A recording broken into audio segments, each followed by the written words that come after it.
Voilà. Donc pour entrer dans le vif du sujet de la liberté d'exercice, notre première table ronde, parmi les 4, sera donc l'impact de la loi dite Macron sur les maisons de vente aux enchères, maisons de vente volontaires. Nous avons la chance d'avoir M. Xavier Hubert qui est présent ici avec nous, qui représente donc le cabinet du ministre Emmanuel Macron, ministre de l'économie. Merci pour votre participation. Monsieur Sanino, qui est président de la Chambre des huissiers de justice, avec qui on va pouvoir discuter intelligemment. Et les confrères Alain Turpin, en sa qualité de confrère et aussi de vice-président de la Chambre nationale des commissaires-priseurs judiciaires, Jean-Pierre Lelièvre et mon confrère Jérôme Duvillard également, qui vont pouvoir participer. Et cette table ronde, vous l'avez compris, est modérée par Olivier Dranxan. À vous. Modéré, il ne faut peut-être pas que ce soit trop modéré. Normalement, on a ici des combattants vigoureux. Il y en a quelques-uns qui ont fourbi leurs armes, mais M. Sanino m'a dit par avance qu'il prendrait tout ce qui passe sans angoisse majeure. Est-ce que Xavier Hubert peut, dans un premier temps, nous éclaircir sur quelques points quand il y a un nouveau texte? On voulait savoir exactement quelle était la finalité, quels en avaient été les tenants et aboutissants. Qu'est-ce qui fait qu'aujourd'hui, un commissaire-priseur va se retrouver commissaire de justice? Oui, merci. Donc, Xavier Hubert, je suis le conseiller juridique. Oui, est-ce que vous m'entendez? Oui, pardon. Xavier Hubert, donc je suis le conseiller juridique d'Emmanuel Macron, ministre de l'économie. Enfin, c'était un peu. Enfin, quand on m'a invité, j'étais un peu surpris parce qu'en réalité, la loi croissance directement ne concerne pas les opérateurs de vente volontaire ni les sociétés de vente volontaire. La loi croissance touche énormément de domaines. Nous partîmes à 110 articles, nous arrivâmes à 306. Nous touchons des secteurs extrêmement divers de l'économie française, mais paradoxalement, parce que ce n'était pas l'objet de la loi, les opérateurs de vente volontaire comme les sociétés de vente volontaire ne sont pas en tout cas dans la loi croissance. En revanche, il est vrai qu'au travers de la réforme des professions réglementées du droit et du chiffre, vous pouvez indirectement être concerné. Si je devais résumer véritablement la loi croissance, dans toute sa diversité, dans toute sa multiplicité, c'est de simplement offrir aux différents acteurs économiques d'aujourd'hui des instruments qui aujourd'hui leur permettront d'exercer demain et de pouvoir se positionner dès demain très vite comme les opérateurs majeurs du marché, non pas que français, mais européens et mondiaux. Car très honnêtement, si je dois parler des opérateurs de vente volontaire, des sociétés de vente volontaire, j'ai 2 certitudes. La première, c'est que je ne suis pas du tout un spécialiste et jamais j'aurai la prétention de vous expliquer ce qu'est votre métier, car je serais incapable et ça serait terriblement prétentieux. En revanche, ce qui est certain, c'est que dans 5 ou 10 ans, vous aurez des opérateurs qui seront sur le marché, qui n'existent pas aujourd'hui, et qui globalement auront tout le marché. Et que soit ça sera vous, soit ça sera d'autres. Mais en revanche, ne me dites pas qui ce sera dans 5 ans, dans 10 ans, parce que j'en sais strictement rien. Est-ce qu'il y avait un besoin qui s'exprimait? Est-ce qu'il y avait vraiment besoin de réformer les métiers de l'exécution du droit? Le besoin ne s'exprime pas à partir du moment où je considère que finalement mon métier ne va pas bouger.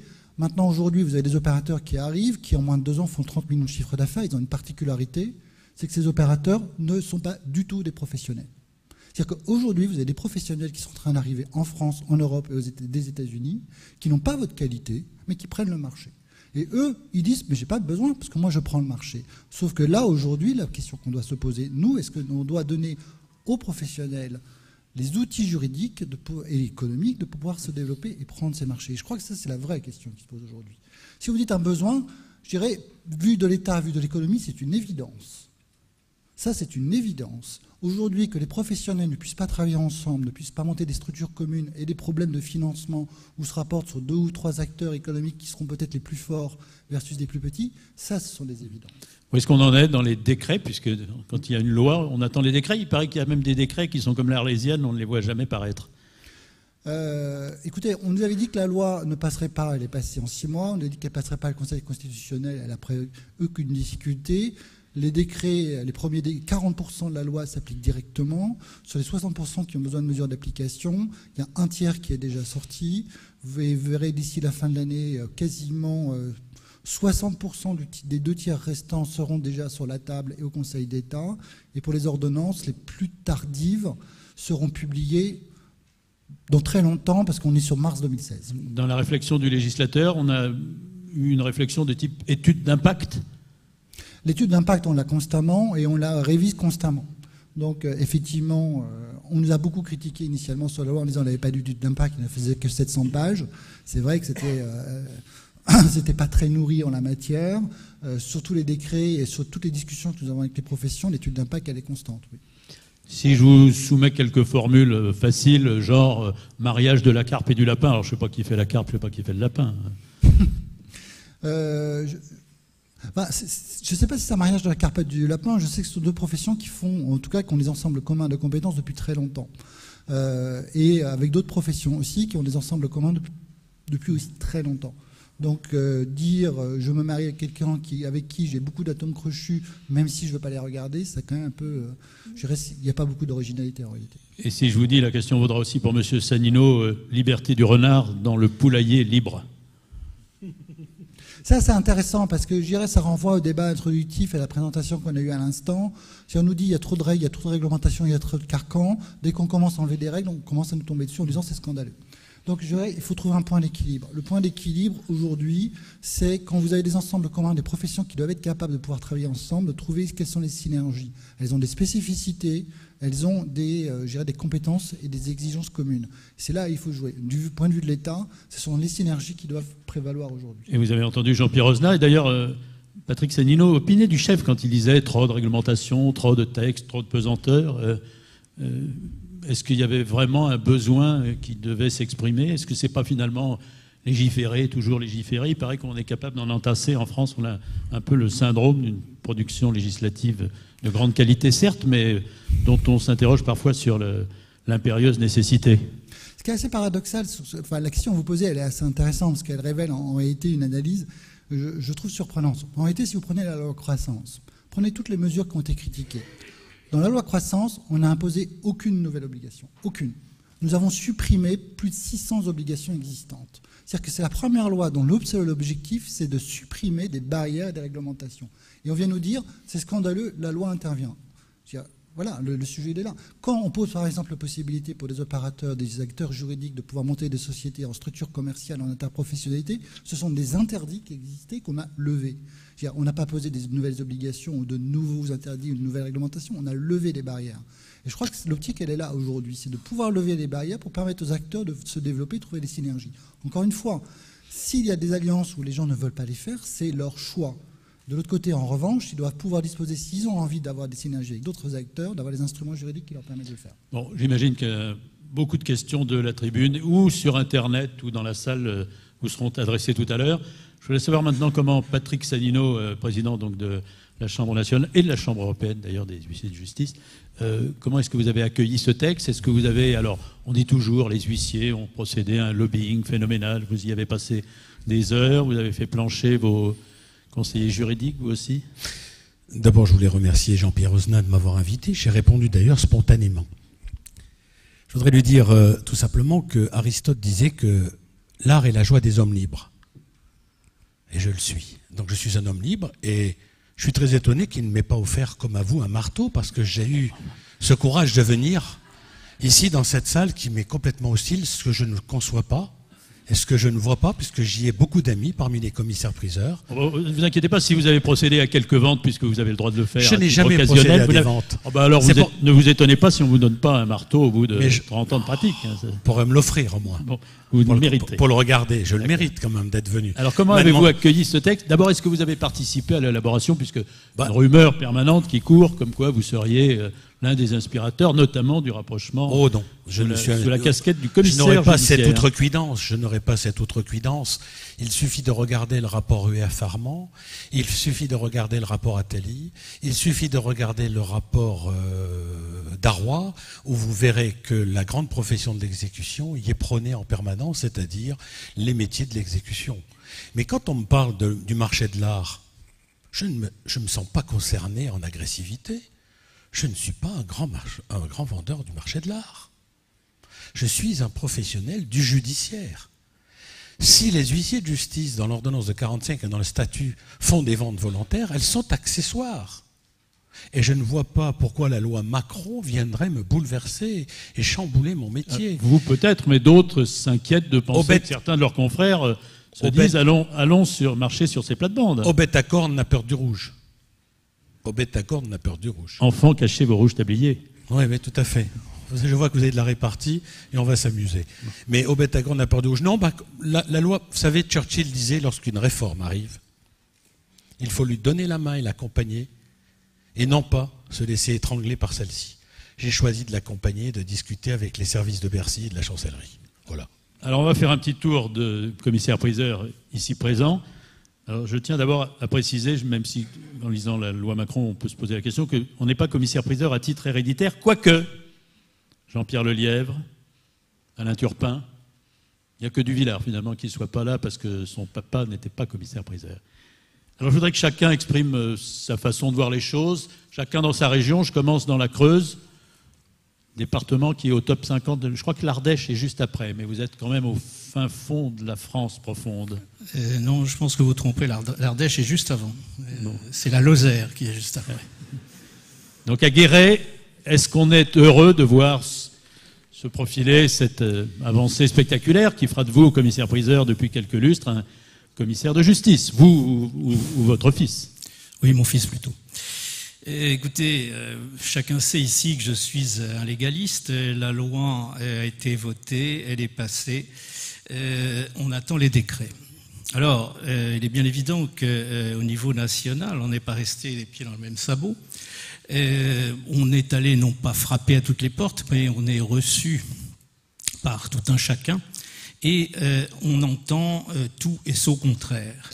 Lorsque l'on va à Bercy, dont je remercie ici le représentant de nous recevoir, on entend des propos. Lorsque l'on va à la chancellerie, ce ne sont pas tout à fait les mêmes. Lorsque l'on est à la direction de la concurrence, ça change encore un petit peu. Et puis le conseil des ventes, et puis etc. Donc on ne sait pas trop où l'on en est. Ce que je puis dire simplement, c'est que on ne peut pas être affirmatif. Il faut effectivement défendre notre profession bien-aimée au niveau des décrets. Pour l'heure, je pense que je suis assez optimiste. Je pense que rien n'est fait et que on ne peut rien affirmer. Aristote disait que l'ignorant affirme, le savant doute et le sage réfléchit. Choisissez votre camp. Simplement, je reprends les propos de M. Macron lors du débat de l'article 20, donc qui concerne la nouvelle profession. Et M. Macron, je le cite, dit « Il ne s'agit pas, comme ça a pu être dit, de fusionner, il s'agit d'un regroupement ». J'en accepte l'augure. Je souhaite simplement que demain, il n'y ait pas 4000 commissaires de justice capables de faire les ventes aussi bien judiciaires, ils en ont le droit, que volontaires, car notre marché de l'art, si petit soit-il dans nos départements lointains, risque de périr à plus ou moins long terme. Je dis que nos provinces, si faibles soient-elles, ont un apport. Je lisais la dernière revue du CIMEV où je note quelque part que un confrère ou une consoeur ont trouvé un buste une statue de Rodin tout à fait par hasard, comme l'année dernière il avait été trouvé le cabinet de Mazarin. Et j'ai noté également que un de nos confrères disait, lui, ne pas bénéficier de la manne des ventes courantes. Les ventes courantes, effectivement, aujourd'hui, c'est plus grand-chose, parce que plus rien ne vaut rien, mais en province, on arrive toujours à trouver quelque chose, à susciter des vocations, et c'est pour ça qu'il ne faut pas nous tuer. Merci Alain Turpin. À vos côtés, Jérôme Duvillard. Alors ça s'appelle Quai des enchères à Mâcon, et hier vous aviez les enchères du cœur. Oui. Jérôme, as-tu du cœur On part sur les enchères du cœur. Oui, enfin c'est tout à fait un autre sujet. Les enchères du cœur, c'est une vente caritative. Je vends le droit de faire des choses avec des personnalités. Et tout ça, c'est pour la recherche contre le cancer. Pour faire simple, en préparant cette table ronde, j'ai eu l'impression que vous aviez la rate au courbouillon et que vous étiez venu à Paris avec quelques mots à dire. Oui, enfin, on va dire je représente une frange qui était peut-être pas bien vue dans l'étude d'impact ou pas assez, je sais pas. Mais ça fait 6 ans que je suis installé, donc je suis encore en train de rembourser la charge qu'on m'a prisée et obligé de payer. La loi va arriver et contrairement à ce qu'on peut penser, moi l'esprit de la loi, je le trouve très très bien. Ça va vers la libéralisation. Le problème, c'est qu'on dit, est-ce que vous voulez? Oui, je veux bien, mais le pouvoir, il est extrêmement limité du fait qu'il faut déjà rembourser quelque chose qui m'était imposé, qui ne sera pas imposé à ceux qui vont arriver. C'est un peu compliqué pour aller voir des partenaires financiers, pour leur dire, écoutez, dès que j'ai fini dans 5 ans de rembourser, je serai le meilleur. Quand d'autres vont arriver, qui ne sont pas bons, mais ils n'ont pas de dette. Donc ça, c'est un premier petit point.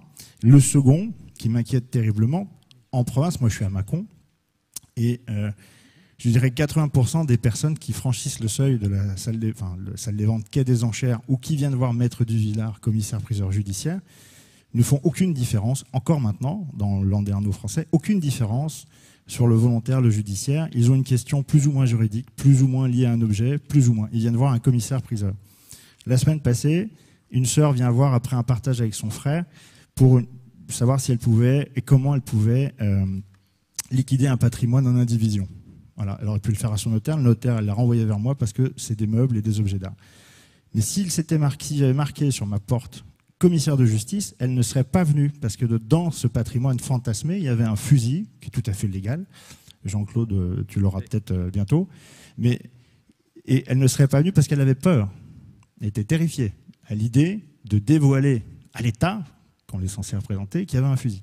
Donc il y aura, vous parlez d'impact indirect, c'est une indirection extrêmement courte parce que dans l'esprit de nos concitoyens, de nos clients qui font 90% de nos apports, je dirais, de succession saine, il n'y a pas de différence du tout entre un commissaire-priseur et le commissaire-priseur judiciaire. Du tout. On incarne tous les jours, on est tous les jours sur le terrain, et ce changement de nom, et le fait qu'il y ait des capitaux derrière ou pas, ça va créer un trouble énorme, en plus de toutes les réformes qu'on a déjà eues. Et déjà, c'est dur de faire passer ce que l'on fait, d'expliquer, mais alors là, ça va être vraiment très très compliqué. Dernier point, auquel la réforme peut-être n'avait pas vraiment mieux, mais j'ai eu ça dans un autre dossier, je voulais en parler parce que c'est une question. J'ai eu en face de moi un appréciateur d'une banque qui revendiquait la propriété de véhicules. C'est très lié à un judiciaire volontaire, puisque une grande partie de nos ventes volontaires sont issues directement du judiciaire.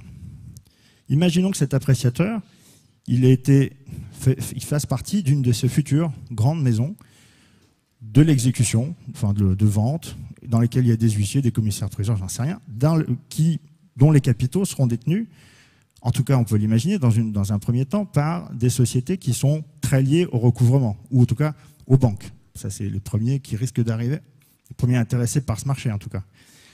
Je ne dis pas qu'ils seront, comme c'est le cas pour les voitures d'occasion, systématiquement des capitaux étrangers, belges ou autres, même si je pense que ça reviendra très vite.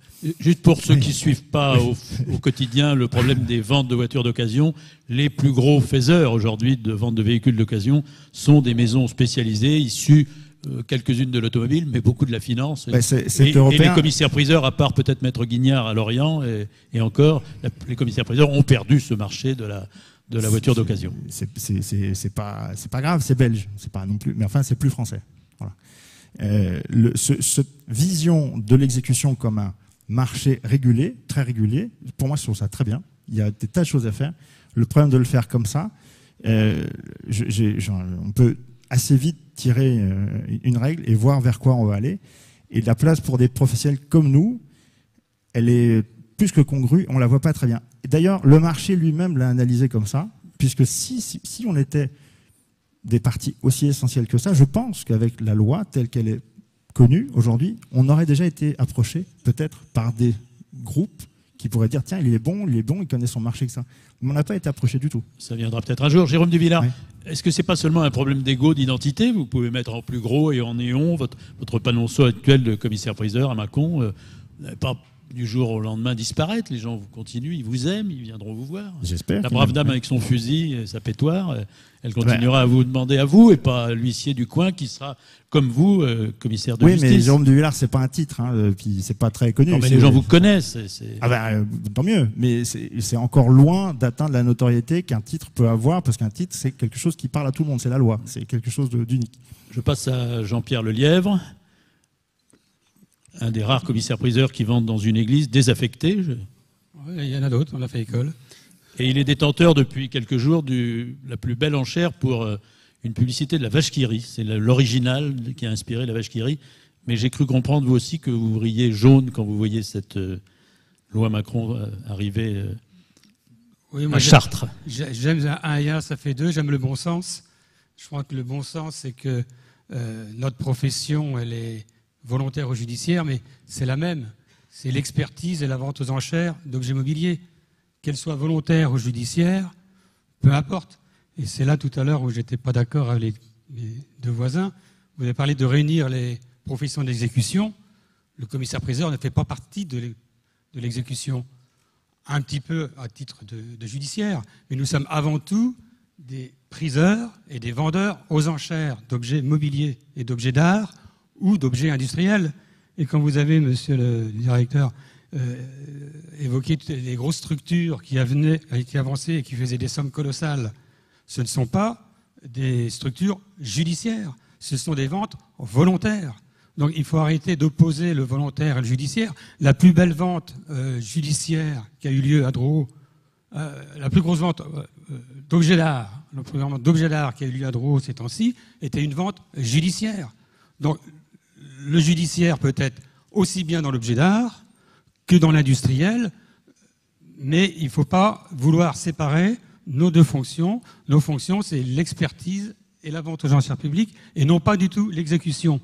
C'est pour ça que je ne suis pas du tout d'accord sur vos deux approches, et justifier une profession d'exécution forte parce qu'il y a des gros opérateurs qui arrivent, mais ces opérateurs arrivent, ils n'arrivent pas sur ce marché-là, ils arrivent sur le marché de la vente volontaire. Et puis, Monsieur le Président, il y a une question que j'aimerais... Vous êtes aujourd'hui officier vendeur de meubles, comme les notaires. Vous avez le droit de faire des ventes volontaires, vous avez le droit de faire des ventes judiciaires. Pourquoi voulez-vous un nouveau statut qui maintenant est malheureusement adopté par le législateur, qui va vous enfermer dans cette profession de commissaire de justice, alors qu'aujourd'hui, vous avez tout ce qu'il vous faut dans la loi pour faire nos deux métiers, et volontaire et judiciaire. Alors il y a quelque chose qui m'échappe complètement. Je pense que ça sera régressif pour votre statut, le commissaire de justice. Ça va vous enfermer. Alors Patrick Sanino va vous répondre. Pour ceux qui n'auraient pas tout saisi des subtiles allusions de Jean-Pierre Lelièvre, la vente judiciaire qui était une vente d'objets d'art, c'est la vente de Vincent Fraisse d'il y a quelques jours. Ça, oui. Et alors là, c'est beaucoup plus amusant, c'est pour le ministère des Finances que c'est intéressant, puisqu'il s'agit vraisemblablement de quelques éléments de la succession de M. Servier, qui a dû laisser une ardoise suffisante pour que les héritiers renoncent à l'héritage. Bon, alors Patrick Sanino répond, c'était une parenthèse. Patrick Sanino répond aux interrogations de Jean-Pierre Lelièvre. Si vous dites que ça vous a échappé, effectivement, ça vous a échappé. Une question à Maître Turpin. Maître Turpin a été huissier de justice pendant combien de temps? Il peut me répondre? 30 ans.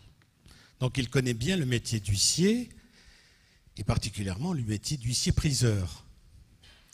Les commissaires de priseurs viennent des huissiers-priseurs.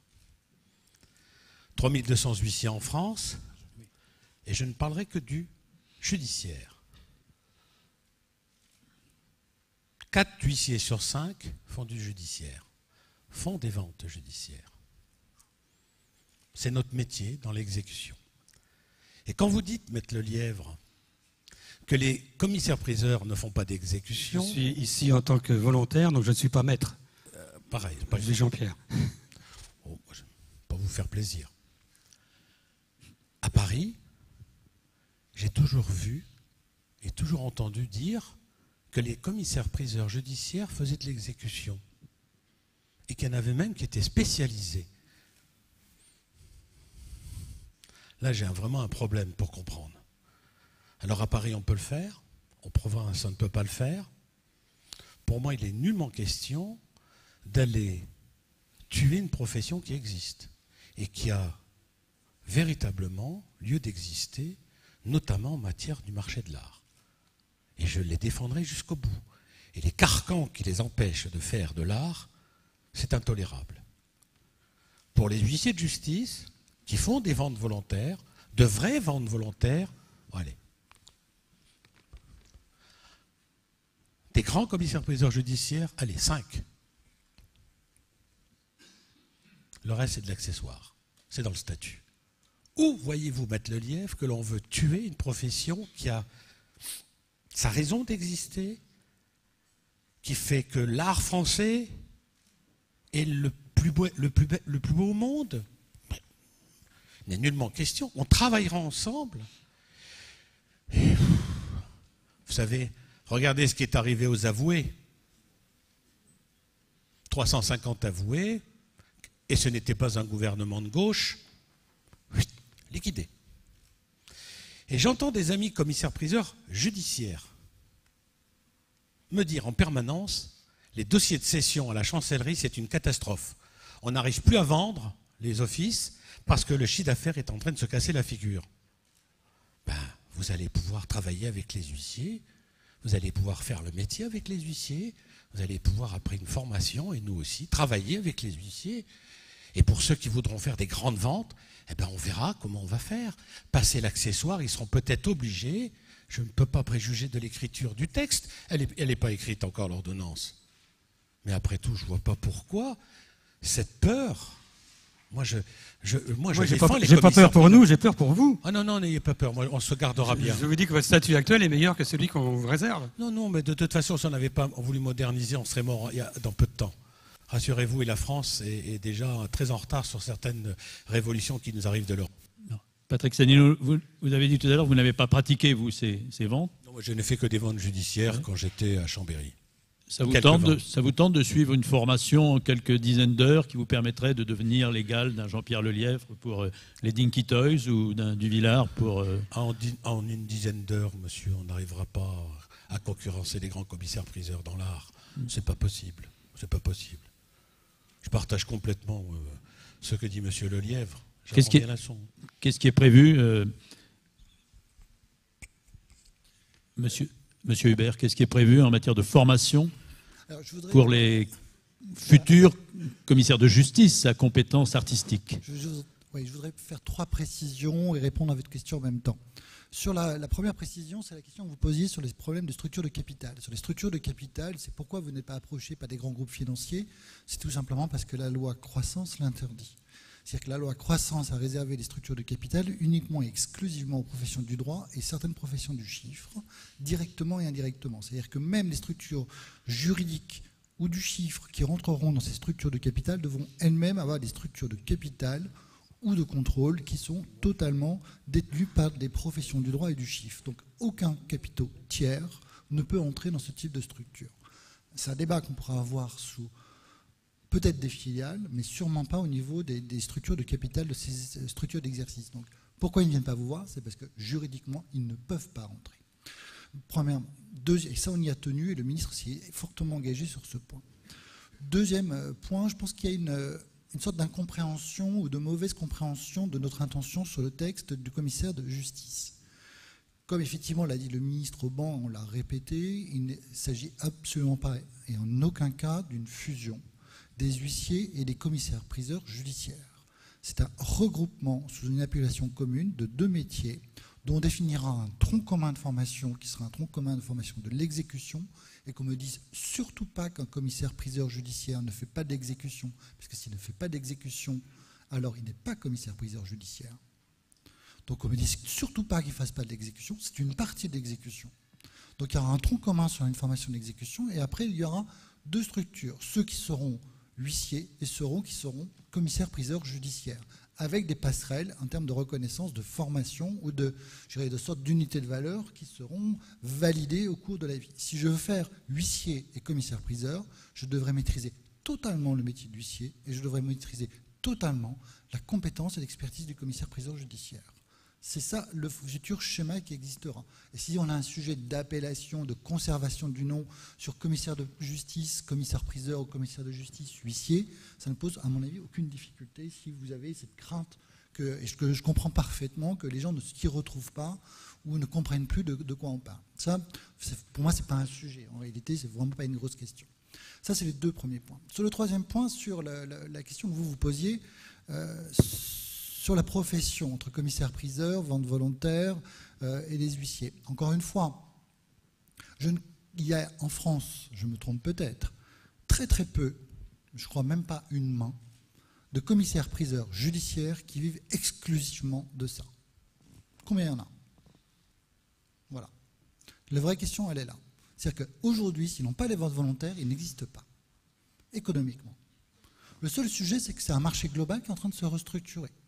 Donc, qu'on ne vienne pas nous dire économiquement, on vous en veut, on veut les détruire, au contraire. On veut restructurer pour ouvrir de nouvelles opportunités et les mettre dans un cadre juridique qui leur permettra d'exercer de nouvelles activités via les huissiers, via le métier d'exécution qui va fondamentalement se redéfinir. C'est ça le sujet. C'est-à-dire que si une profession qui est exclusivement centrée sur le commissaire-priseur judiciaire pense qu'à ce titre et exclusivement à ce titre elle a un avenir, ce n'est pas vrai. Il faut être totalement réaliste. Car on le sait, ceux qui font que du judiciaire, il n'y en a plus, ils sont tous finis. Donc c'est là le vrai sujet. C'est comment permettre à cette profession de pouvoir se développer, de pouvoir redéfinir son métier, de pouvoir s'agréger sur une nouvelle activité globale qui de toute façon va aussi fondamentalement être changée. Car encore une fois, le pari que nous faisons, mais peut-être qu'on se trompe, c'est que dans 5, 6, 7 ans, le débat que nous avons aujourd'hui sera totalement dépassé. Et que vous aurez des acteurs au niveau international, national et local, même infralocal, qui seront très différents. Et c'est ça, aujourd'hui, que nous devons. Et ça, c'est la responsabilité de l'État. La responsabilité de l'État n'est pas de dire je vais créer une nouvelle structure disciplinaire, vous mettre de nouveaux carcans, de nouveaux cadres réglementaires. La responsabilité de l'État aujourd'hui, c'est de vous donner les instruments qui vous permettront de vous positionner, vous professionnels, experts, et qui défendez l'expertise française, véritablement au cœur des débats globalement de l'an 2000-2020. C'est ça le sujet. Et de dire, en 2020, je vais travailler comme en 1900, c'est déjà perdre. Voilà. Alors les huissiers qui étaient priseurs, ils étaient huissiers à verge, autrefois. Oui, c'est ça. C'est les ancêtres des commissaires-priseurs. À verge et avec l'épée aussi. Voilà. J'aimerais bien que chacun nous dise comment il voit ça dans sa paroisse, en commençant à Guéret, chez vous, Maître Turpin. D'abord, est-ce qu'il y a des huissiers dans la Creuse? Il ne doit pas y en avoir beaucoup, mais... Non, il y en a 2. Oui. Vous entretenez de bonnes relations avec eux? Comment? Vous entretenez de bonnes relations avec eux? Tout à fait, puisque l'un d'eux était mon stagiaire, donc j'ai de bonnes relations. Puis vous connaissez d'avant aussi, de votre vie d'avance. Bon. Je voudrais simplement, puisque j'ai été mis en cause à ce titre par le président Sanino, vous donner mon avis. Jean-Pierre nous avait demandé de ne pas parler de judiciaire, mais enfin, c'est pas moi qui ai amené ça sur le terrain. Un avis qui semble ne pas être celui du représentant de l'État. Je dis simplement que le commissaire-priseur judiciaire n'est pas un agent d'exécution. Il ne fait pas d'exécution. Le commissaire-priseur, on lui confie des objets, soit après saisie-vente, soit en matière de liquidation judiciaire, soit en tutelle, etc. Il est là pour vendre et pour constater pour vendre au plus offrant, mais le mieux possible, avec une formation, et pour constater un transfert de propriété. Puisque vous avez rappelé qu'effectivement j'ai exercé cette profession d'huissier de justice avec la profession de commissaire-priseur d'ailleurs pendant près de 20 ans. J'étais le dernier des Mohicans.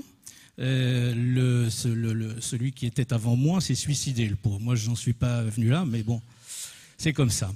Et j'ai exercé donc ces deux professions et je peux vous dire que les ayant exercées, je dirais à titre individuel, chacun dans sa cour. Le jour où j'ai été nommé commissaire-priseur judiciaire, j'étais encore huissier de justice. J'ai eu une étude qui n'était pas au même endroit. J'ai eu des comptabilités, etc., tout à fait différentes. Et je dis et je maintiens que le commissaire-priseur judiciaire n'est pas un agent d'exécution parce qu'il ne fait pas d'exécution. il se contente, entre guillemets. Vous avez dit Paris. Paris, c'est pas de l'exécution. Paris, le commissaire-priseur judiciaire s'en va à la place de l'huissier de justice pour enlever le mobilier et puis le vendre. Et c'est simplement ça. Mais ça, c'est pas de l'exécution. C'est pas de l'exécution. L'exécution, c'est tout ce qu'il y a avant. C'est exécuter un jugement, c'est-à-dire faire, si mes souvenirs sont exacts, délivrer un commandement, faire une saisie-vente, des saisies-arrêts, des choses comme ça. Mais c'est pas de l'exécution. Donc, je partage pas ce point de vue et dire qu'on regroupe deux professions pour les fusionner. Alors que l'on veuille faire une profession, dans le cadre des grandes professions du droit, pour dire effectivement on sera commissaire de justice, mais il faudra une formation pour faire de la vente aux enchères, une formation pour faire de l'exécution, d'accord, mais pas une profession unique, ce n'est pas la même chose. L'une est peut-être l'aboutissement de l'autre, et n'oubliez pas que les ventes aux enchères sont permises aux huissiers de justice uniquement dans le cas où il n'y a pas de commissaire-priseur. Alors Jérôme Duvillard maintenant qui nous dit comment il voit les choses à Mâcon. Alors vous en avez des huissiers, des huissières aussi près de chez vous? Ça se passe très bien avec les huissiers de la ville que je connais. Dès qu'on sort un peu du rayon dans lequel le commissaire-priseur a son rayon d'action reconnu par le tribunal, ça se corse tout de suite plus les relations, beaucoup plus. Voilà, c'est étonnant, mais c'est comme ça.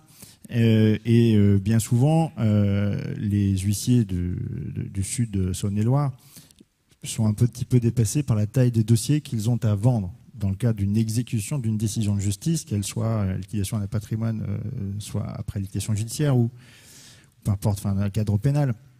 Et là, moi, ce qui m'effraie un tout petit peu dans ce cas-là, c'est pour le coup, je pense pas être trop mauvais, je suis à côté, je les ai même contactés en leur disant si vous savez pas faire, c'est trop gros, on fait à deux.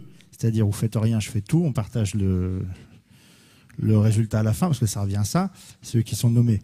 Et non, ça c'est trop pas bien. Donc on fait venir des sociétés, Roth, Roswick, pour pas nommer, ou d'autres, voilà, deux capitaux différents, étrangers, qui font faire le travail, qui vont rassurer tout le monde, parce que si jamais il y a un impayé, eux ils ont les reins financiers, enfin en tout cas ils ont le service juridique pour assumer le fait de ne pas payer.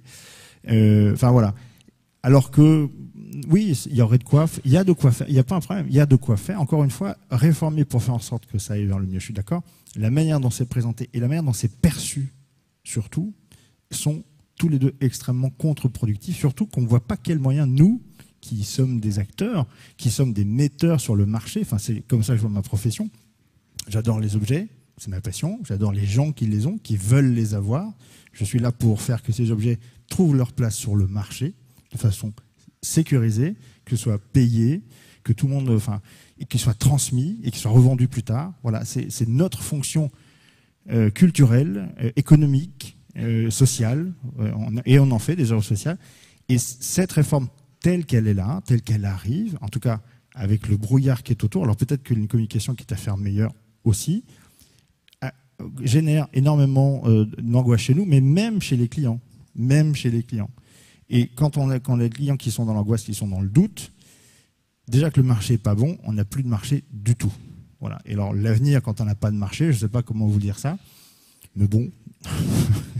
Alors je poursuis avec Jean-Pierre Lelièvre qui va nous dire comment il voit ça aussi autour de Chartres et alentours. Je suis au début de ma carrière, je ne suis pas comme Jérôme, je suis très optimiste pour l'avenir. C'est bien. C'est bien. J'ai vu la compétence nationale, c'était la fin de la profession. La suppression de la bourse commune à Paris, c'était la fin de la profession. La loi 2000, c'était la fin de la profession. Donc, faut rester optimiste. C'est optimiste. Par contre, alors tout à l'heure, j'étais choqué par un de vos propos, Monsieur le Président. Vous avez dit qu'il n'y a que 5 commissaires-priseurs judiciaires en France. Qu'est-ce que vous avez dit? Vous n'écoutez pas ce que je dis. Non, alors donc je retire, puisque la salle, parce que je pense qu'il y a plus de... Par contre, tout à fait content que le ministère soit conscient que l'activité judiciaire, surtout en province seule, n'est pas viable, mais puisque c'est le titre de la table ronde qu'à l'avenir pour le marché de l'art, il est vrai aussi que nos SVV seuls ne sont pas viables. Et c'est que l'épaulement des unes et des autres qu'on crée un dynamisme pour faire une structure parfaite. Mais c'est pas ce que vous faites. Vous allez séparer les deux. Donc vous allez faire 2 flops au lieu de promouvoir. il faut nous donner de la liberté. Alors, donnez-nous de la liberté. Je crois que les commissaires-priseurs judiciaires sont prêts à abandonner ce qu'on dit, entre guillemets, certains privilèges. C'est l'épaulement de l'activité judiciaire et volontaire qui, surtout dans nos régions, va dynamiser le marché de l'art, puisque ici, aujourd'hui, c'est le thème du marché de l'art. Et réciproquement, c'est la force du volontaire qui va donner la possibilité de faire ce que vous savez. En judiciaire, on passe beaucoup de temps dans des dossiers impécunieux, et je pense qu'on pourrait avoir tous la croix du mérite pour service rendu à l'État. Mais si tout ce qu'il fera pour séparer les deux activités sera mauvais et pour l'une et pour l'autre. Et je pense que, je ne sais pas comment vont faire les décrets, on peut être optimiste, je vous dis, je suis tempérament optimiste, donc allons. Mais ne séparons pas les deux, car sur les grandes villes, Paris, ça peut être différent. Mais dans les régions, si vous voulez que le service soit réellement rendu, ne séparez pas les deux, et d'abord pour le rayonnement du marché de l'art dans nos régions. Alors avant de revenir à Xavier Hubert, Patrick Sanino. Deux mots. Le procès-verbal d'enlèvement, dans le code de l'exécution, c'est une mesure d'exécution. C'est le code de procédure. C'est clair. Je ne serai pas président de la Chambre nationale si demain matin, l'enlèvement n'est pas une mesure d'exécution. Maintenant, n'oubliez jamais une chose, c'est que on voit toujours Paris, et Paris n'est pas la France. Et dans notre maillage territorial, le nombre d'huissiers de justice qui, à titre accessoire, font des ventes volontaires permet de maintenir le maillage et permet de maintenir l'économie du petit village.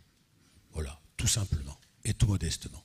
Moi, ma question, c'était qu'est-ce que vous savez des populations des huissiers actuels qui sont tentés, finalement, par cette aventure du commissaire de justice qui vendra de façon, alors, non plus occasionnelle, mais régulière, parce que ça lui plaît, parce que ça l'intéresse, qui ont envie de se lancer dans l'aventure.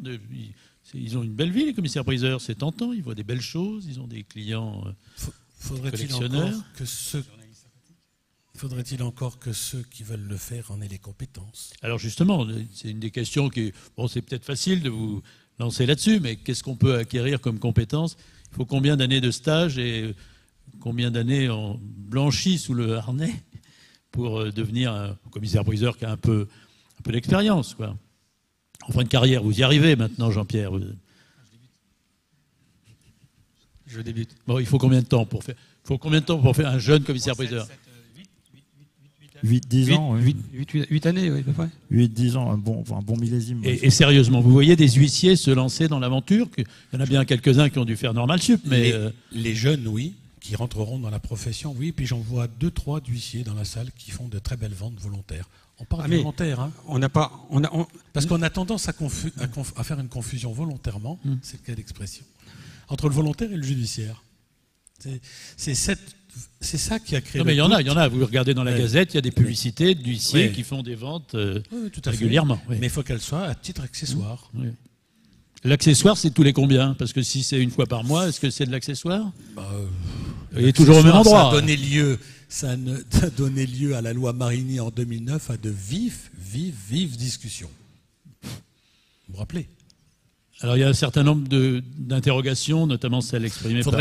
Excusez-moi, monsieur, simplement l'accessoire, il faut que le chiffre d'affaires fait pour les ventes volontaires soit raisonnable par rapport au chiffre d'affaires fait par les produits de l'office de l'huissier. Voilà, c'est ce que j'appelle le raisonnable. Alors je reviens à Xavier Hubert qui va essayer de répondre à ce doute quasi consubstantiel de l'exercice du métier de commissaire-priseur qui s'est exprimé, je reviens à Jérôme Duvillard qui je crois bien exprimé. Très clairement, notre intention n'a jamais été et ne sera jamais de séparer commissaire-priseur judiciaire à l'opérateur de vente volontaire. C'est absolument ni notre intention, ni l'intérêt de la profession, parce que, comme vous l'avez relevé, elle est consubstantiellement liée. C'est la dissociation vient de la loi 2000, mais fonctionnellement et en termes d'expertise et de compétences, c'est une même profession. Ça, c'est clair.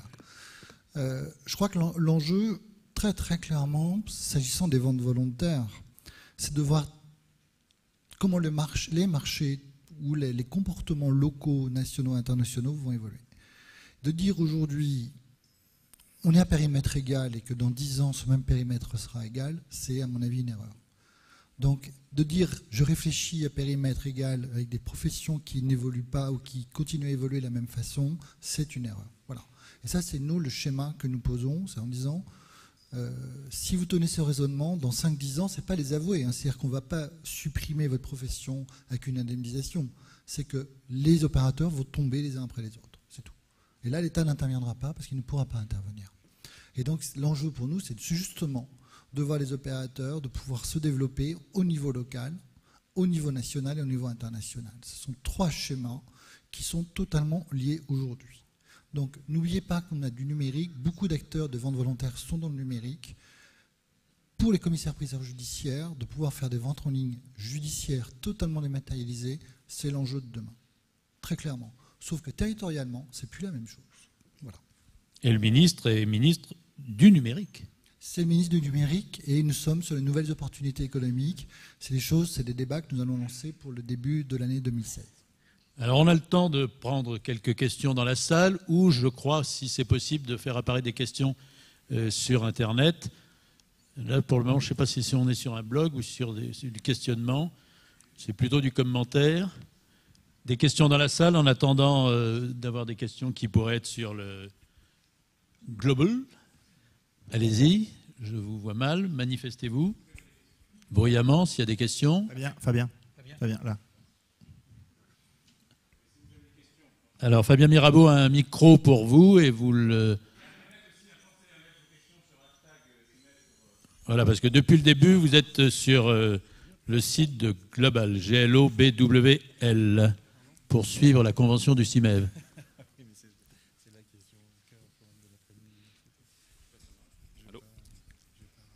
Question ? Oui.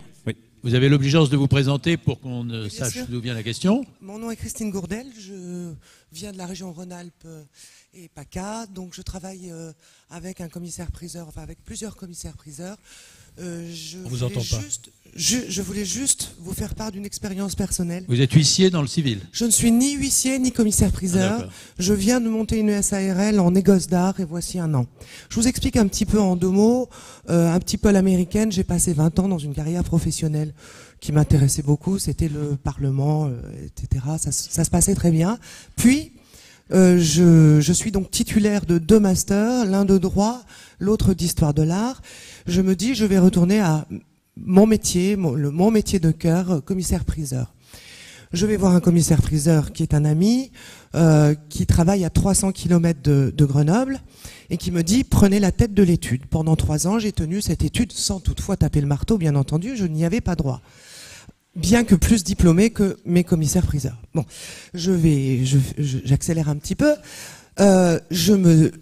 Je m'adresse à 2 ministres, Madame Furaso, Monsieur Vauquier, leur expliquant, Madame, voilà... Votre question, parce que sinon... Voilà, non, par rapport à ça, par rapport à mon expérience de 3 ans en salle des ventes, et par rapport à ma formation de master droit histoire de l'art, je me suis dit, je vais pouvoir avoir une passerelle ou une équivalence. Honnêtement, ça a été impossible. Est-ce que vous l'aurez demain avec le commissaire de justice? Ça peut être ça la question? Dieu seul le dira. Mais je voulais simplement vous dire qu'au Parlement européen auquel je me suis adressée, on m'a dit, Madame, vous avez la malchance d'être française. Si vous étiez dans n'importe quel pays d'Europe avec vos 2 masters, vous tapez le marteau en 1 an. Donc c'était juste un petit témoignage personnel, okay. Pas d'amertume. Je fais autre chose, mais j'aime cette profession et j'y reviendrai probablement. Très bien. Alors je suis preneur d'une question avec un point d'interrogation et qui impacte plus le sujet du jour. Au premier rang, pardon. Monsieur Maquet. Bonjour. Michel Maquet, président du syndicat français des experts professionnels en œuvres d'art et objets de collection. En fait, la question, vous parliez de compétences. Les commissaires-priseurs ont historiquement des partenaires historiques qui sont les experts. Qu'en sera-t-il éventuellement à l'avenir avec l'impact de cette loi? La position peut-être des différents intervenants. On sait que les commissaires-priseurs travaillent avec les experts, quel que soit leur syndicat. Monsieur Sanino, si vous étiez confronté à un sujet de cette nature, vous feriez appel à Michel Maquet ou à d'autres experts. Vous me donnerez votre carte de visite en sortant. Je ferai appel si demain je devais... Non, mais le but... Si vous vouliez vendre votre expertise, elle est vendue. Non, je pose une question. Que feront les huissiers demain? Les huissiers de justice ne sont pas des devins. Ils font déjà appel à des sapiteurs et à des experts plus d'une fois dans plusieurs domaines lorsqu'ils ont des objets d'art à vendre et vraisemblablement d'autres que des objets d'art. On fera appel aux experts. Mais d'ailleurs, c'est un sujet extrêmement délicat. Ce que je voulais justement soulever, c'était aussi la délicatesse de ce sujet dans les relations.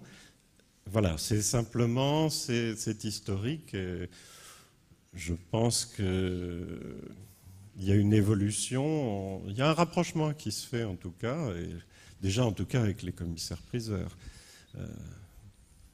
Autre question de commissaire-priseur ou d'huissier, puisque Patrick Sanino a dit qu'il en avait quelques-uns dans la salle.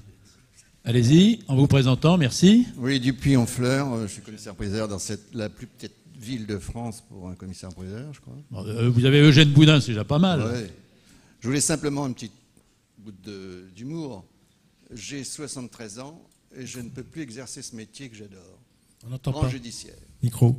Vous avez 73 ans et vous dites ne plus pouvoir exercer ce métier. C'est la loi. Vous avez la limite d'âge à 70 ans, maître Dupuis. Est-ce qu'on aura la limite d'âge pour le volontaire? J'espère que non, parce que j'étais opéré il y a 2 mois, mais ça va mieux. Merci. Bon, c'était un trait d'esprit de Francis Dupuis. Il n'y a pas de limite d'âge. Au cas où ça aurait été une question. Merci. François Dupont, Morlaix. Morlaix, Finistère, 29, c'est tout petit. On fait partie d'une chambre, 25 commissaires-priseurs à peu près, dans la chambre Anjou-Bretagne. Juste pour faire un petit correctif, je pense ne pas trahir la pensée en parlant au nom de certains confrères de petites villes. Je pense qu'il y a bien la moitié qui a besoin du judiciaire pour assurer la vie au quotidien de son volontaire, bien sûr. Et deuxièmement, moi je pose la question économiquement, tout simplement, pour arriver à subvenir à la survie de sa structure, voire envisager l'avenir, Jérôme. Nous sommes 350 aujourd'hui nationalement, et là on nous promet qu'à 4000, ça sera sans dommage. Moi je ne suis pas très bon en maths, mais là honnêtement, on maintient notre produit de vente grâce à l'Internet aujourd'hui.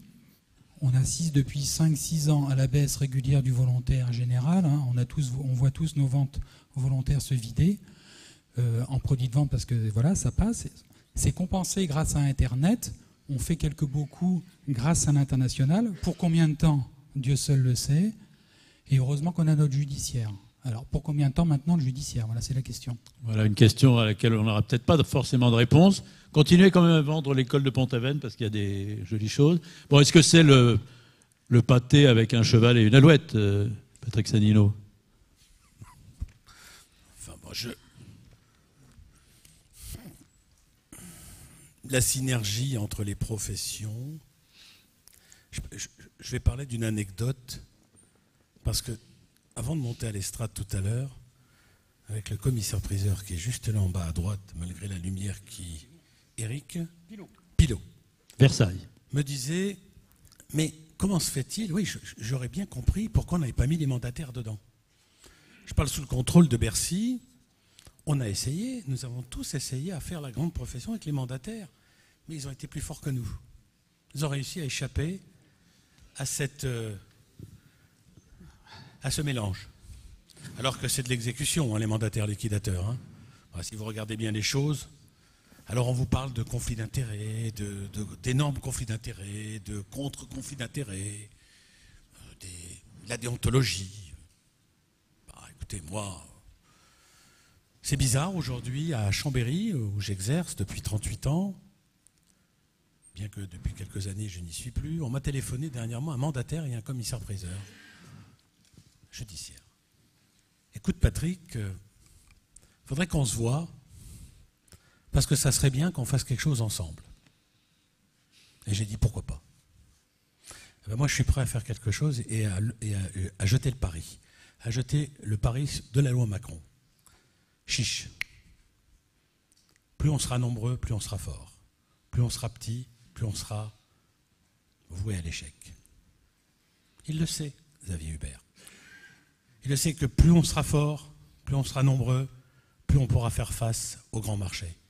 Plus on voudra rester sur des archaïsmes et ne pas faire sauter les verrous, on sera faible. Il faudra peut-être qu'un jour on comprenne ça.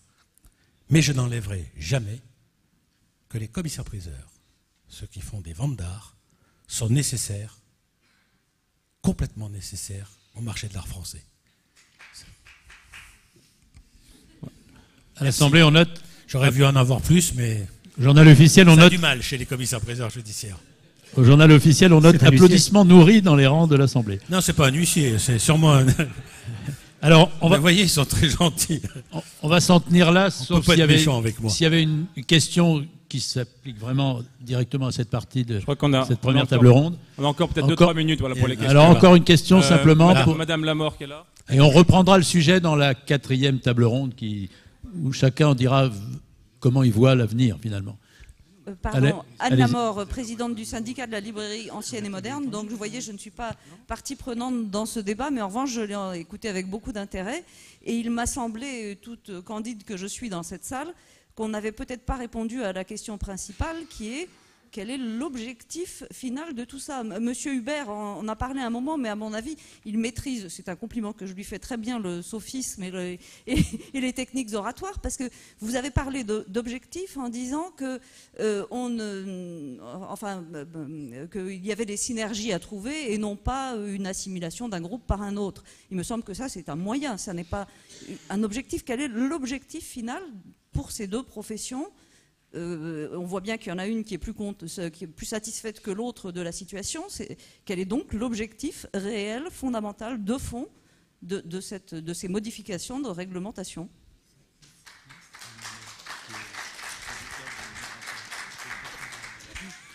Alors, Monsieur Hubert. Merci. L'objectif, c'est ce que j'ai essayé d'expliquer, là, peut-être maladroitement ou mal tout à l'heure. C'est l'objectif, il est simple, c'est de pouvoir regrouper ces deux professions pour avoir globalement des nouveaux ensembles communs d'exercice. C'est ça l'enjeu. Encore une fois, c'est-à-dire qu'un commissaire-priseur judiciaire qui fait de la vente volontaire dans les structures de sociétés de vente volontaire ou des huissiers qui font de la vente judiciaire ou aussi de la vente volontaire, parce que juridiquement ils peuvent le faire, aujourd'hui, on ne voit pas juridiquement, économiquement, pourquoi ils doivent être dissociés. Maintenant aussi, ce qui est certain, c'est qu'on va avoir des nouvelles choses. Par exemple, je vais prendre un exemple. Dans la loi croissance, c'est peut-être une chose qui ne vous a pas apparu, mais c'est qu'on a rendu pour la première fois la possibilité de vendre, dans le cadre de liquidation judiciaire, des actifs immatériels, et notamment avec des enchères. Ça, c'est un nouveau travail qui arrive sur des actifs purement immatériels. Et là, on va rentrer sur des nouveaux métiers, des nouvelles compétences qui vont arriver, etc. C'est à la fois de l'huissier qui fait l'exécution de la saisie d'actifs immatériels, puisqu'on la reconnaît, et du commissaire-priseur qui va devoir le vendre. Grosso modo, c'est exactement la même chose.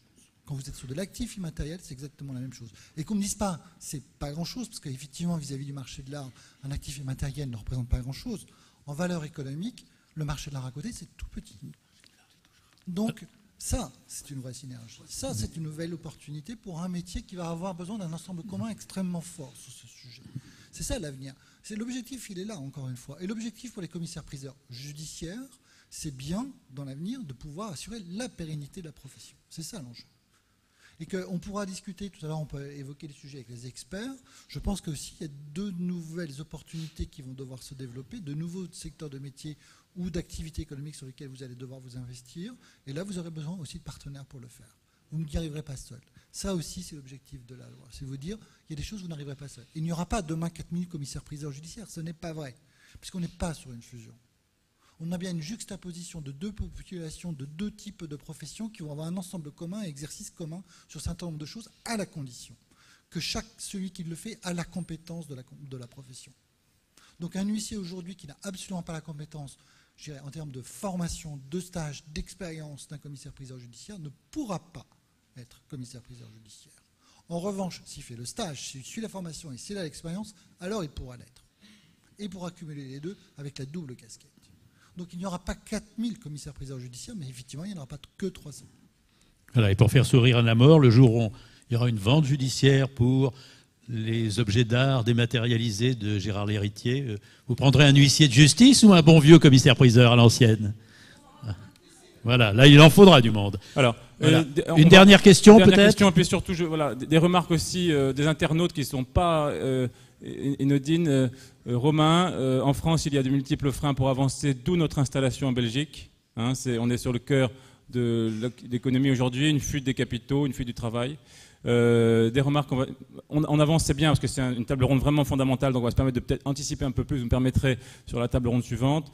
Moi j'ai envie de dire aussi quelque chose que j'ai retenu de la part de M. Hubert pour cette spécificité de nos professions de commissaire-priseur, volontaire, judiciaire, peu importe. M. Hubert a amorcé tout à l'heure quelque chose qu'on retiendra, j'espère tous. On vous attend au tournant. Vous avez annoncé le fait que peut-être pour différencier ces professions où les huissiers, honnêtement, et les commissaires-priseurs n'ont fondamentalement rien à voir, si ce n'est peut-être des métiers d'exécution, peut-être qu'on pourrait, comme les avocats, avoir ces mentions de spécialisation de ces futurs commissaires de justice. Ce serait une bonne façon, peut-être pour le grand public, pour le consommateur, de pouvoir toujours se référer à un professionnel sachant. Parce que, in fine, demain, on sera commissaire de justice, et on ne pourra pas dire à un commissaire-priseur de justice de ne pas faire un métier de commissaire-priseur judiciaire, ce sera la même profession, de ce que je comprends de la loi. En revanche, cette voie que vous avez soulignée, vous avez anticipé une question que je voulais donner, c'est, je pense, une des clés de la répartition. Voilà. Ces mentions de spécialisation, comme les avocats sont avocats en droit pénal, droit fiscal, pourquoi pas demain évoquer dans vos décrets, j'espère, cette mention de spécialisation. Voilà. S'il y a d'autres questions, et peut-être que M. Hubert veut réagir pendant ce temps. David a une question. David. Depuis le début, Maître il a une question, Kahn. David. Et après Fabien Bouglet, puis après on avancera peut-être sur l'autre. Oui, bonjour, David Kahn, commissaire-priseur à Paris. Juste deux choses, je voulais juste dire qu'on n'était pas forcément une profession de ringard, parce que l'Internet, on le connaît depuis comme un certain nombre d'années, qu'on est comme une profession qui a fait l'objet de différentes mutations déjà depuis 2000, puisqu'on a été coupé en deux. Et donc, on a évolué, on n'a pas peur de la concurrence, et je voulais quand même le dire.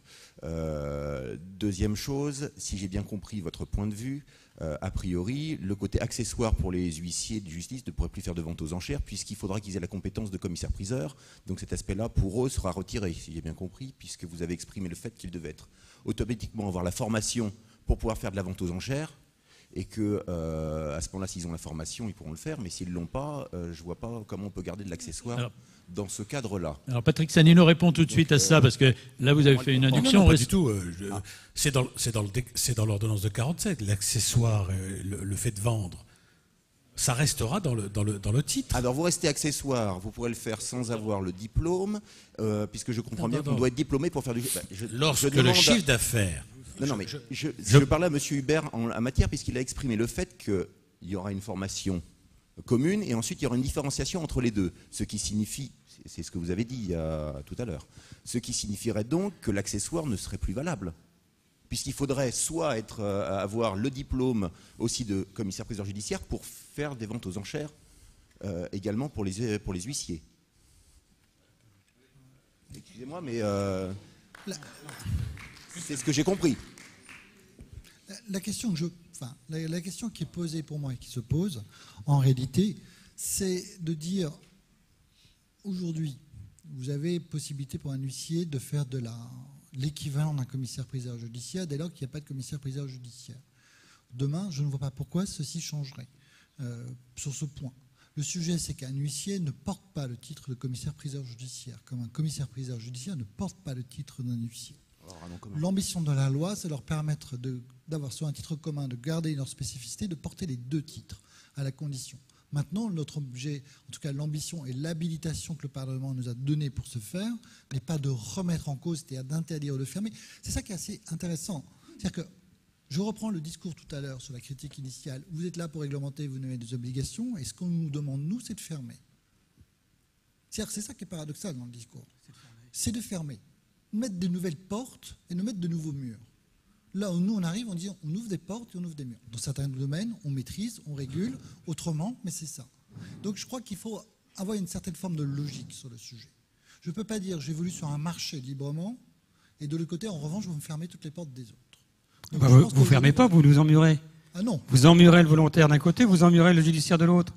C'est vous qui emmurez. Nous, on demande de la liberté.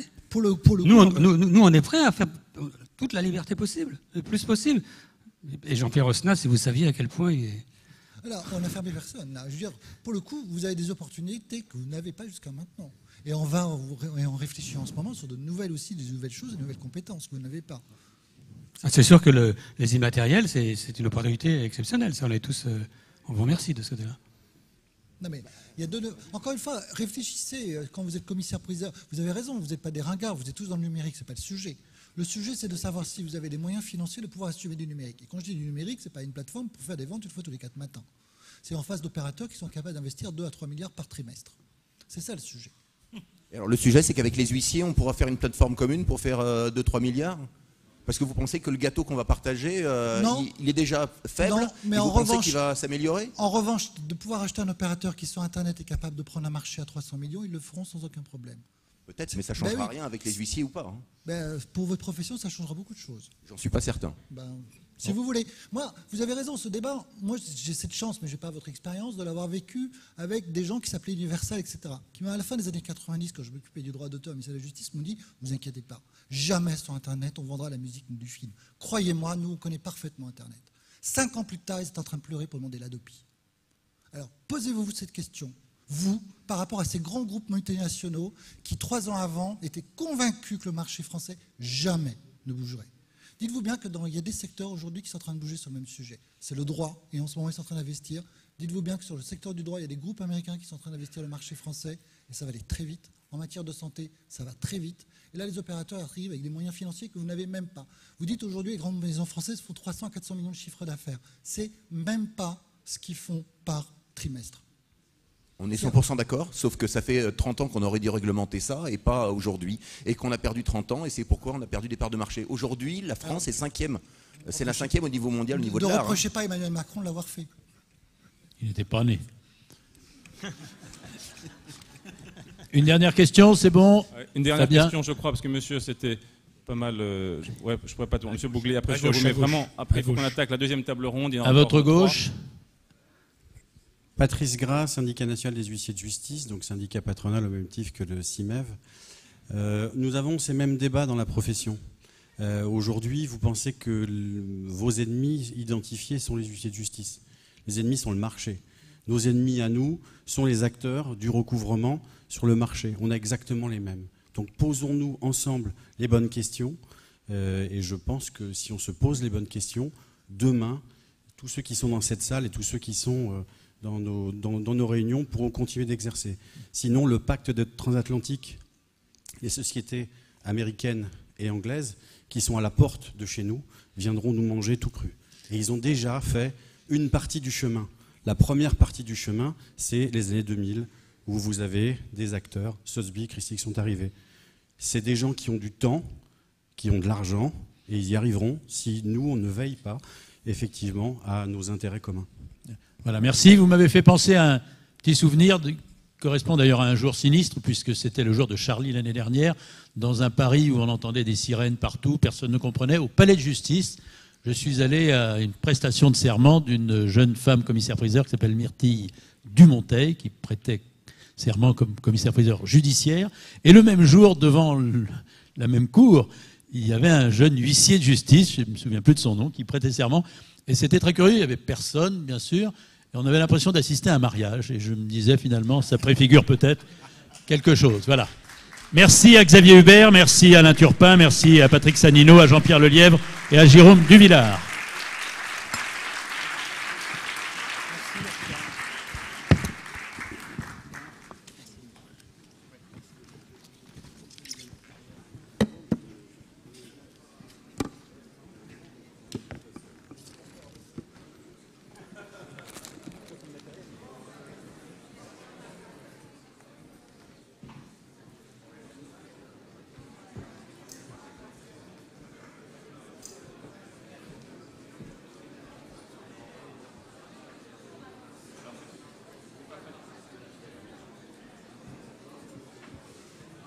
Il n'est pas facile d'interrompre les questions parce qu'elles étaient passionnantes et nombreuses, mais voilà, le programme est aussi chargé.